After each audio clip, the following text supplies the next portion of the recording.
What is happening, people? Welcome back to another episode of Gooner Down Under TV. And before we go ahead, break down that 1-0 Arsenal win away to Brentford in the EFL Cup, take a second, make sure to like and subscribe for this video.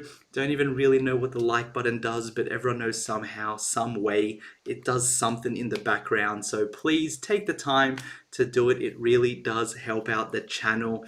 Now, with that out of the way, after the game, the draw was also announced for the next stage of the EFL Cup, and we got West Ham away. Now, I'm going to shamelessly flip-flop a little bit here. You know, if you did see the lineup I wanted for this game against Brentford, it was very rotated. You know, I don't really take the EFL Cup that seriously. It is a trophy, so I get it. You know, you want to sort of win these things, but you sort of have to take it as seriously as it is. You know, if we come 8th and we win this cup, no one's going to be happy. If we come 6th and we win this cup, no one's going to be happy. Even 4th and the cup, everyone's going to think we've regressed, and that's exactly what we would have done. You know, it doesn't really change anything. So if we win it, it's nice, but it's not everything. Now, that being said, you know, that game against West Ham away in the next round, I want us to put our strongest team out because these West Ham fans have been running their mouth for way too long. You know, it started with the whole Reiss saga, and I just want to put them in their place. I cannot have us be losing to West Ham. We need to go out there, put our strongest team, win, and then after that, whatever happens, happens, to be honest. With that being said, it's time to get into today's breakdown. Just going to do one more random topic before we actually get into it.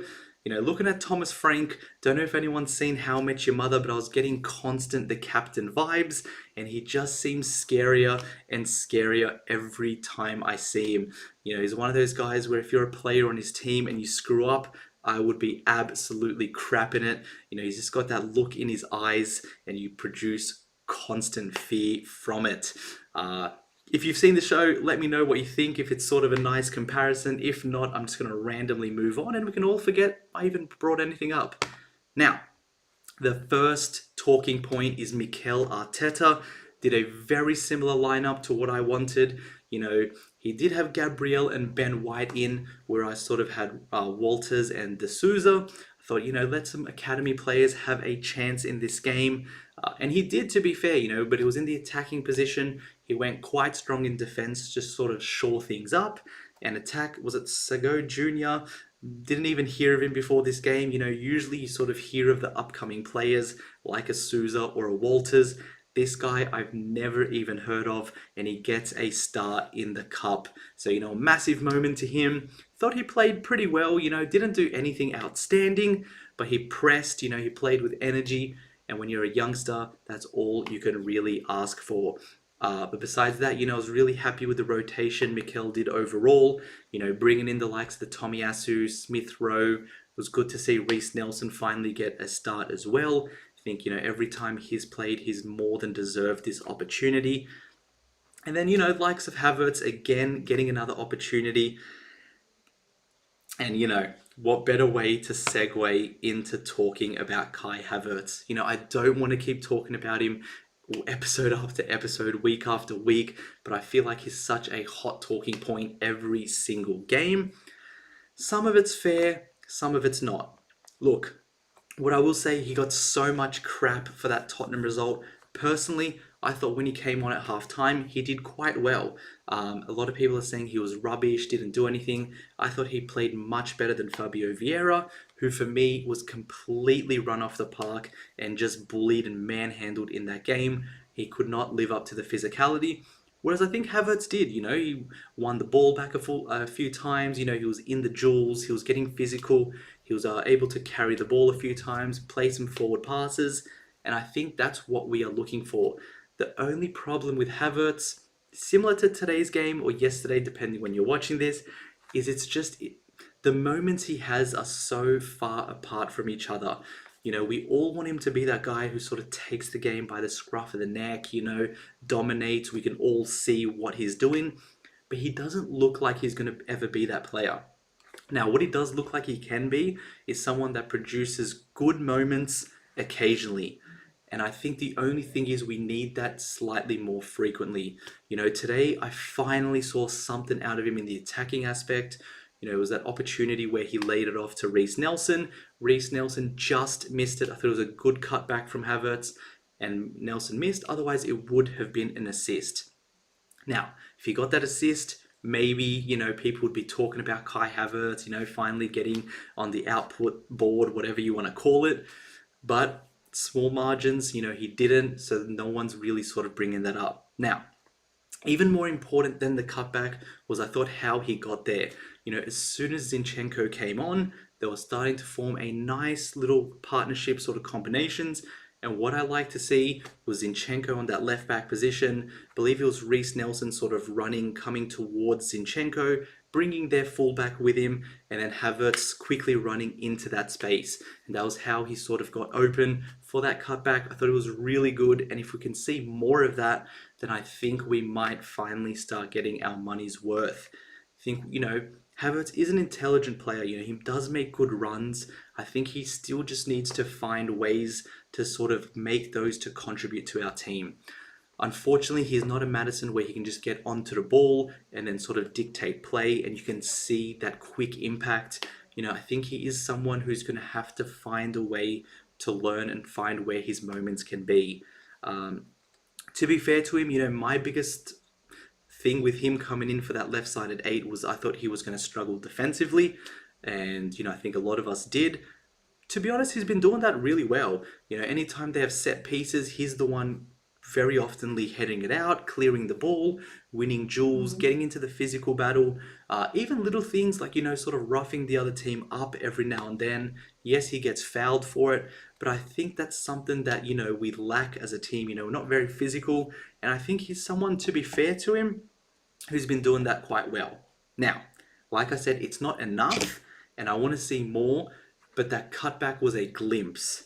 Okay, and that needs to be happening not once every 7 games. It needs to be happening maybe 3, 4, 5 times a game where he finds a really good opportunity and he can lead to the assist or get a pass that sort of breaks down their team, and he can make the hockey assist, whatever you want to call it.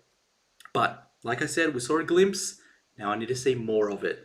Let me know, I know a lot of people are hating on Havertz. Let me know your thoughts on him in the comment section below. Hopefully I was able to give you, if you're sort of a hater, at least 20 more minutes of being able to just, give him time. 20 minutes, 20 minutes. I'll take it. But moving on up or through, next one has to be Reiss Nelson, and it was another good game from him. Like I said, nearly scored again with that Havertz cutback. He got the first goal and the only goal for us with that Eddie Nketiah pass to him. And I thought, it wasn't just sort of the contribution goal-wise. I thought his overall game was quite good. He was confident on the ball. He was making little, tricky passes, sort of interplays between people, which I really like to see. And he's also finally getting into that nitty-gritty defensive ugly work as well. I think, he's really growing as a player. Last season, every time he came on, I thought he contributed, and he's more than deserving of this chance. If we sort of have the same injury crisis against Bournemouth, I do not want to see Eddie Nketiah starting on up front and Jesus on the wing. I want to see Reiss Nelson be given his opportunity, because I think he is a natural out-and-out winger. He can hold the touchline, give us space, and then cut in, do his thing as well. And I think, this is the opportunity. If he doesn't start this next game, then there's no point keeping him. Trossard's out, Martinelli's out, Saka might even potentially be out. And if Nelson doesn't start then what's the point of even having him in this team? He's more than deserving for me. I think he should start, and probably the man of the match today. So, he's on a little bit of a confidence boost. Put him in, Mikel, for that next game. I'm calling it. He's going to do something. If not, then I revoke my comment. Next up is Mr. Nketiah. Played better today. I think he does play well away from home, where we sort of don't typically have a lot of the ball anyway. We're not looking for that total control. We're looking for those more professional performances. I think he does that quite well. He's a brilliant presser, never can question his work rate. And today what I like to see is he learnt from his mistake in the derby. when he sort of was selfishly trying to pop his own shot. Today he cut back, Nelson was there. It was very similar situations. This time he took it and we got the goal. Now, it still definitely hurts because you'd rather he did that in the North London derby and we go up and win. But, as a player or as a fan, really all you can ask for is someone learns from their mistakes. This time he had his head up. He wasn't going to take a bad angled shot. Passed it to open guy scored, we win the game. So, all praise to Nketiah today. I thought he did really well. I do get he's not the most fluid player in our team, and personally I don't think he should be starting over Jesus, but I want to see more of these performances. When he is relied upon, make the contribution that gets us the win. That's all we can sort of ask for. And last but definitely not least, we have to give our praises to Takehiro Tomiyasu. To Gabriel too, but I think, Gabriel usually gets his flowers with Saliba, so I think, we can sort of skip that one nice and quick. Gabriel did his thing, was commanding, strong, everything you expect. But Tomiyasu, it doesn't matter where Mikel plays him, he finds a way to make an impact. He's that player that doesn't complain. Whatever the role is, he goes and does it, and that is why I love him as a squad player for this team. Today playing centre back, thought he looked brilliant, especially, when he plays for Japan, he usually does play at centre back, and I think he looks really good. The only problem for me is he's sort of the main depth cover for right back, centre back, and left back. For me, I put him above Kivior for centre back. Left back, we don't have anyone really. I guess you could maybe throw in Kivior there as well, but I prefer him there. And Ben White, it's really only Cedric behind him besides Tomiyasu, and I want him there as well. So, yes, Timber could sort of do the same thing, and if we had him, we'd have two people that could sort of cover that entire back line. Fortunately, Timber's out, so now it's just Tomiyasu, and we need him to stay fit. That's the biggest question. No one questions his ability on the pitch. He always sort of gives a solid 7 out of 10 performance, but he needs to stay healthy because he's really relied on this year. He has to cover a lot of different boots, and there's a lot of games to play. So, if he goes down, a lot of our depth goes out with it. So hopefully he can stay nice and healthy, relatively healthy. My last point is sort of, again, back to Mikel. He did rotate, and this is what I want to see. We should be able to play our second string team and be able to go away to a Brentford and win. For far too long, we've sort of been playing our second team in these other cups, and we sort of lose early on.